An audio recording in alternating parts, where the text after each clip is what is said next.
The state governor, Dr. Ifeanyi Okowa, said that human capital development is the fundamental source of economic growth of any nation. Governor Okowa stated this at the mandatory talent development program organized by the Chartered Institute of Human Capital Development of Nigeria, held in Asaba. Florence Oyibodo has details of the report.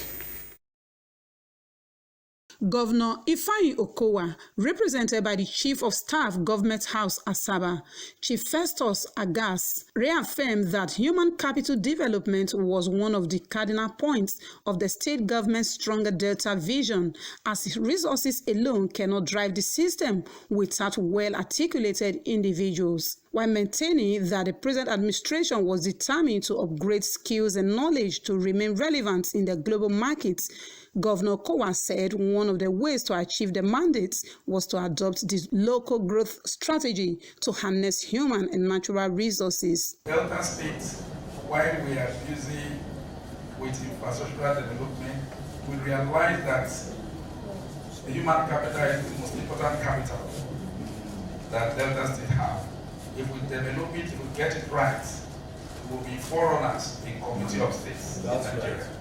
And as a state, we are determined to get it right.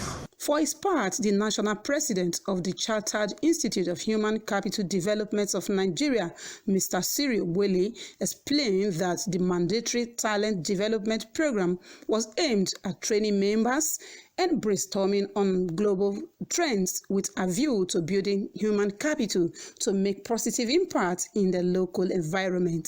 Mr. Wele reasoned that Nigerian population will only become asset by their competency and ability to contribute meaningfully to the development of the nation. What this training here with the team Global Trends for Local Growth to come and share knowledge and ideas. We have got erudite scholars and eminent resource people to come together to share thoughts and ideas on how we can cause these global trends, new developments in how to build human capital, to be brought to bear and have an impact in our local environment here, and how we can translate some of these trends into advantages that will help drive the human capital development of our nation. Earlier, the state chapter chairman of the institute and a former head of service in the state, Sir Paul Evarere, said the mission of the body was to develop knowledge, skills, ability, and competence for the workforce towards maximum productivity and the attainment of organizational goals. Speaking on the theme of the program,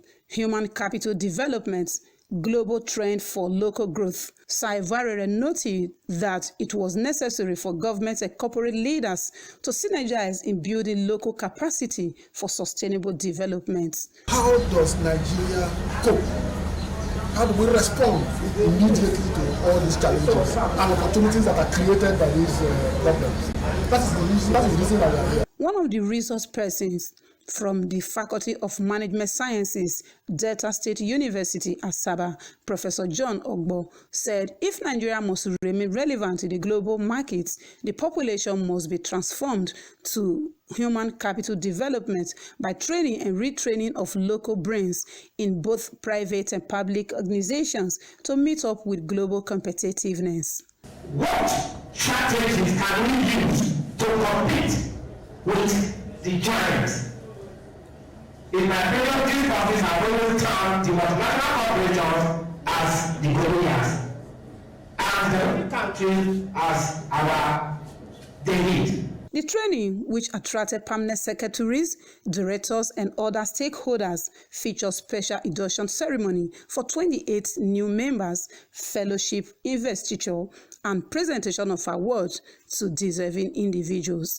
Speaking shortly after the investiture, some of the awardees included the State Head of Service, Mr. Reginald Bayoko, a former Head of Service, Sir Okechukwu Ofili, and the Permanent Secretary, Directorate of Government House and Protocol, Sir Eddie Begbaje, expressed gratitude for the honor, saying it was for them to do more to impact their generation positively. So it has zeroed on galvanizing human resource, manpower, to bring it up together, to put professionalism and proficiency so that we can actually deal with the teeming issues of humanity in the area of managing human resource. Yes, because there are a number of resources, men, money, and material. And above all is the men that produces the money and that produces the material. And that's all human capital is all about. There is no end to learning. That knowledge is power, and so for that reason, anything that will make us improve ourselves is worth seeking. It's not just because we are being honored, but we are being honored by a credible organization. For Delta TV News, Florence Oibodoro reporting.